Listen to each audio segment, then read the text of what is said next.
Sridhar. I have around 6 years of IT experience in the area of Oracle Apps Technical as well as OAF.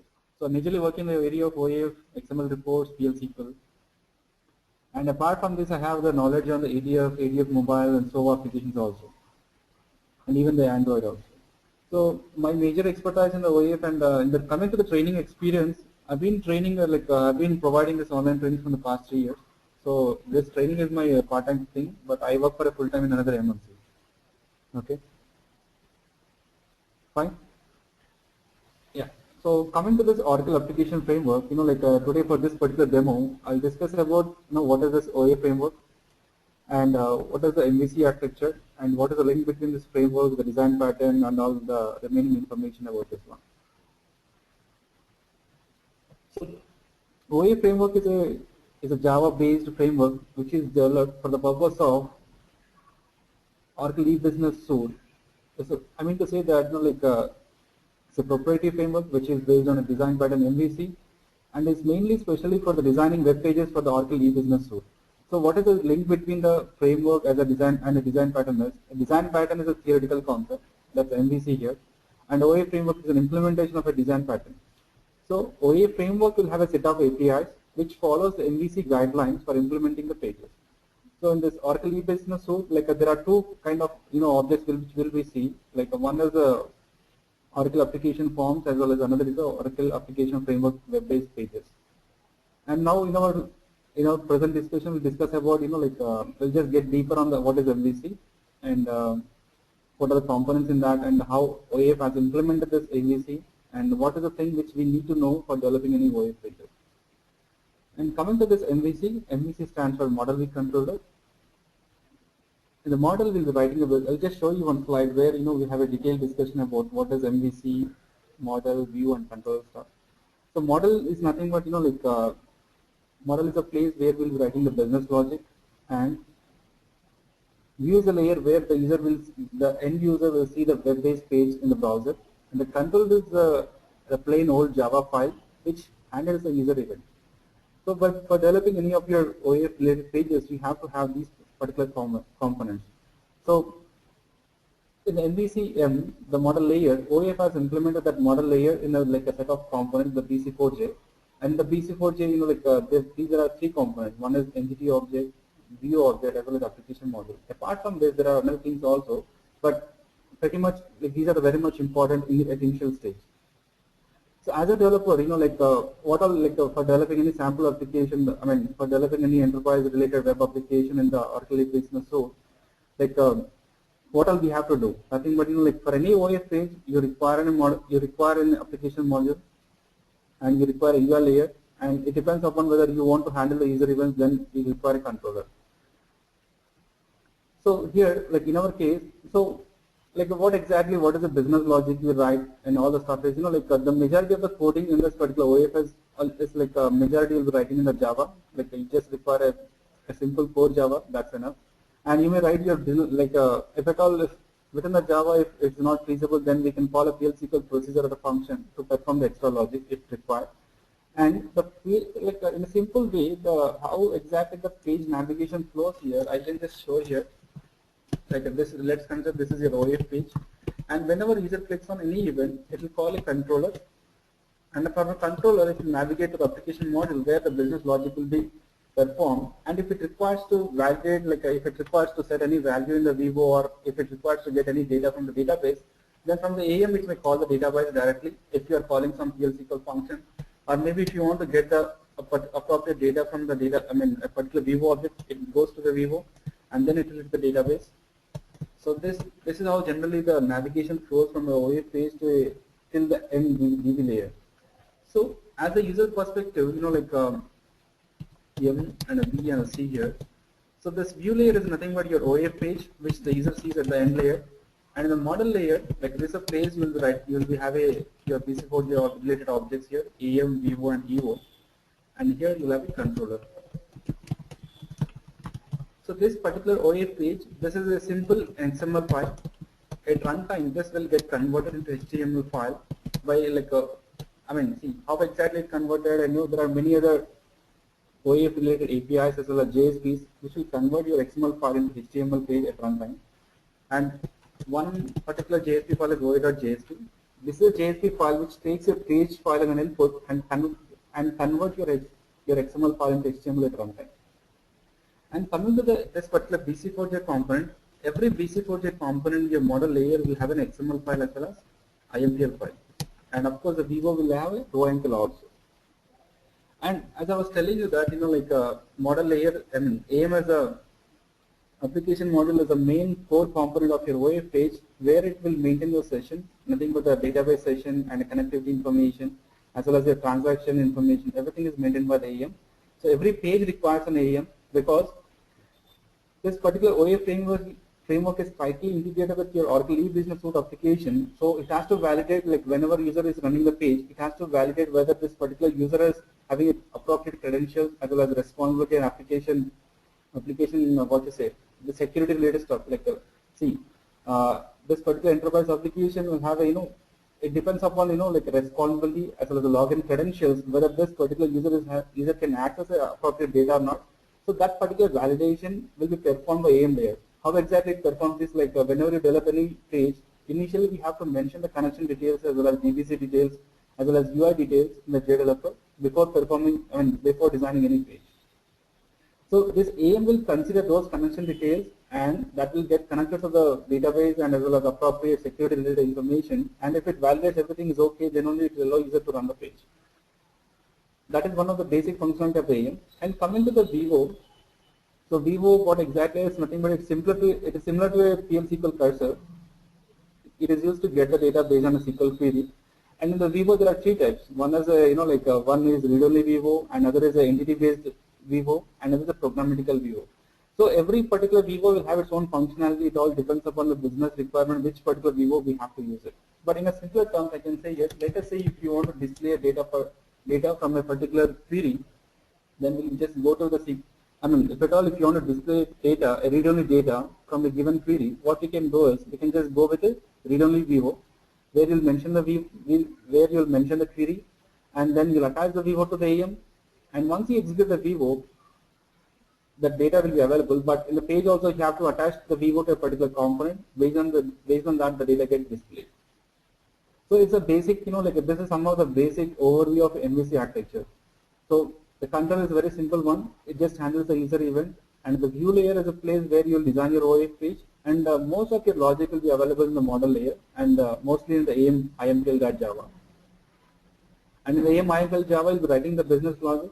So in general, what exactly a business logic means, as a developer, you need to validate some, conditions, like whether that amount is greater than a particular value or not. If your credit card is of gold type, your limit is 15,000. If it is silver card, limit is 10,000. So these kind of validations we'll be writing mostly in the AM IMPL.java file.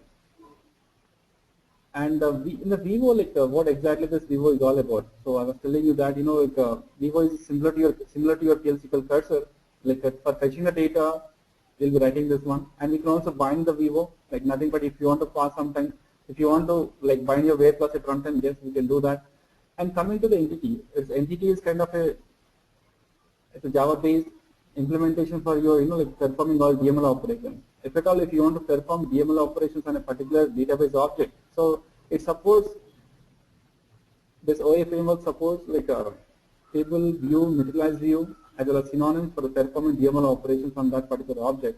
So if you want to perform DML operations, you need not write any PL SQL procedure for that. So you can just use an entity, you can just create an entity object on a particular database object, and using your Vivo and as well as row and you can perform the row DML operations on it. And yeah, this is all about model layer. Yeah, this is all about this MVC design pattern in perspective of OAF. Yeah, I'm done. You have any other do you want to me control? What do you say? Proceed further with MDS and those kind of things, or shall I stop here? Hello. Hello. Can you hear me? I'll show you that. So for developing OAF pages, what is the major business software which the software which we require is a JDeveloper IDE, which we see, the JDeveloper is a software used for developing a number of business components. I mean to say you can develop PDF pages, OVA, OAF. So the difference you'll observe is like we have to get the appropriate JDeveloper version with the OAF plugin. So we have to get your related OAF software, I mean the JDeveloper IDE with the OAF plugin based on your version of your ERP. So that particular patch related information, everything will be available in the MOS, MyOracle support. But like right now, what I will show is like, let us say that your software is available with you, and if you want to develop some kind of sample hello world page, what is the first thing we have to do? First thing is like open your JDeveloper, and like here in the tools default project properties, there are three things which we have to mention. One is database connection. You need to have a valid app database connection, as well as a DBC file and a front-end login details. So click on database connection and make sure that you create some database connection. Like as of now in my instance, the app connection is already available, but very simple to create. Just click on new and just you can go further. And coming to the runtime options, make sure that you have diagnostics as well as developer mode option selected. And then click on runtime connection. Here you have to mention the DBC file name. DBC file is nothing but it's called database connection file. It will have the guest login details. Nothing but like for your given Oracle ERP application, it will have a guest user account because it's an enterprise application, and it will not allow any other particular software application to directly invoke your ERP application. So it requires some security settings. That's why like this DBC file get generated and it will be available in your FND Secure Top. And these are the front-end login details. And in the responsibility, this particular responsibility form, here they are mentioning what is a valid application short name as well as the responsibility key to which this user is having access. This is the first and foremost important thing. Once you mention your default project properties, and before starting JDeveloper itself, there is one more environment variable we have to set it. That is a JDev underscore user underscore home. So in my case, like I'll show you what exactly I have set here. Environment variables. So this is a place which I have set here. JDev user home. This is pointing to like a serial JDev home, and in the JDev again it's pointing to my projects. Generally this is not the correct one, but like due to some folder permissions, I have set mandatory, like I have set to this particular location. But generally the preferred one is we just need to set till this path. JDev, this is a very good one. Till this path we have to set it. Okay, and once you have set the environment variable and the default project properties, then this is the correct time to start your application development. So in this one, how exactly we develop an application is the first and foremost important thing is like you'll create a workspace, and then you'll create a project, and after that you'll design your page. So in our case, what I will do is like I'll create a workspace, then a project, and while designing a page, we have to follow appropriate naming convention. So the naming convention is like we have to follow the package structure like this: client name dot oracle.apps, and then a valid application short name. In my case, I'll just go with FND. Then if it is web UI for the purpose of like a web page as well as controller, and the server is for the purpose of AM as well as B. And of course, there is another naming convention for the LOVs, populate as well as schema and the entity objects. We'll just have a very simple application now. So click on application here, right click here and click on new OA workspace. If your JDeveloper is having OAF plugin, it will show OA workspace. Else it will not show that. It will not show OA workspace here. Click on new OA workspace. I'll just say that demo workspace, and just go with the default options here. Add new OA project. Click OK. And here like just click on demo project. Click next. And the as we already set our default project properties, it will show the list, the connection details by default. Click next, and just go with the next and finish. And now our workspace as well as project got created. Right click on the demo project. Now, first thing is just create an application module. Click on business tier, ADF business components, and application module. So you may be surprising why it is showing ADF. So there are many reasons behind it. Like this particular software is not only for the purpose of developing OAF, you can also develop ADF also. But just ignore that as of now. Click on application module. Click next. And this is a package structure which I want to follow here. Like I'll just go with client.oracleapp.fnd.server. Click demo here. Next. And just go with the default and click on finish. expand this one. Okay, this is the one which we have treated now. And here, like in the demo project, again right click here, just create one OAF page. And this is my package texture for this one. Hello world page.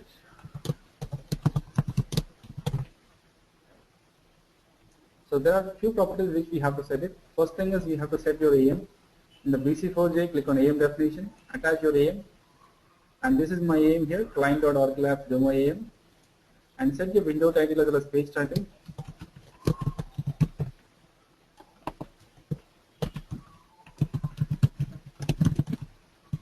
Okay. Yeah. So now we are ready to run our page. Let's see that.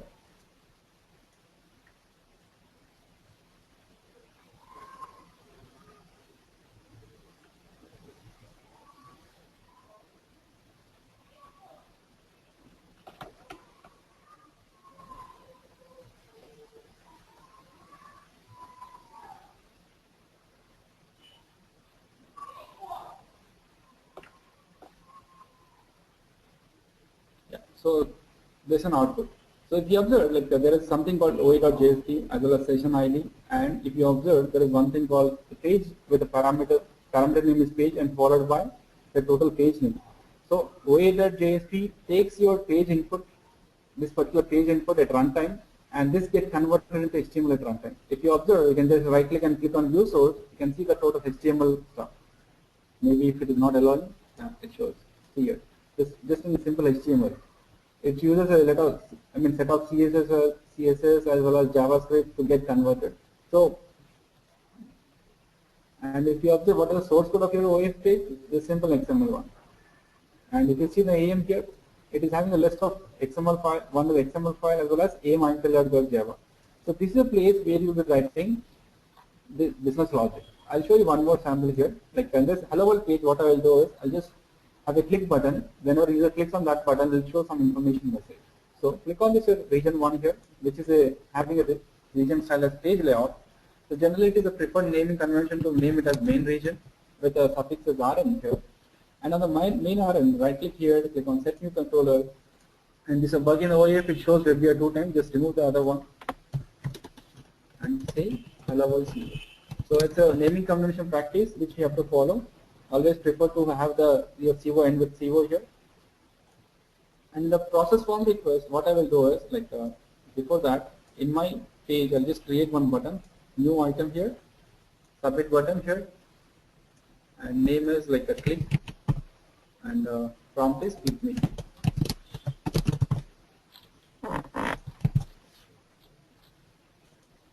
So if page context dot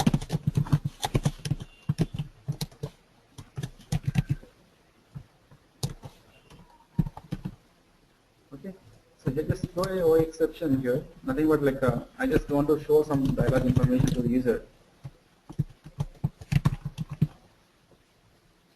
Just press all enter here, it will import the package for you.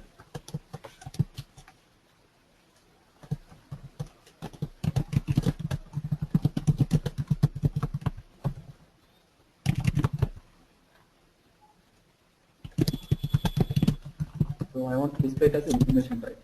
Okay. Just compile and run it.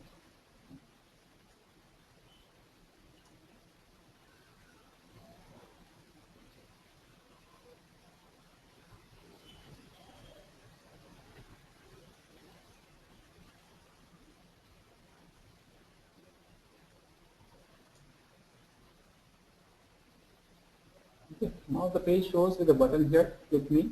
Just click on this button and identify what will happen. It says that it just throws the information as it just shows some log message as an information here. The type is information. Click button is click. So the controller is a Java file which handles which button user has pressed. On what basis it is handling out that particular one is based on your item ID. So this button is having item ID as click, and here we have mentioned that page controller get parameter which it identifies whether this particular parameter is having a value or not. Based on this, it will identify this condition, this particular condition is satisfied, then it's raising this event here. And the OA exception, like here we have displayed the message as an information type. We can also throw it as a warning or maybe error, something like that. Okay.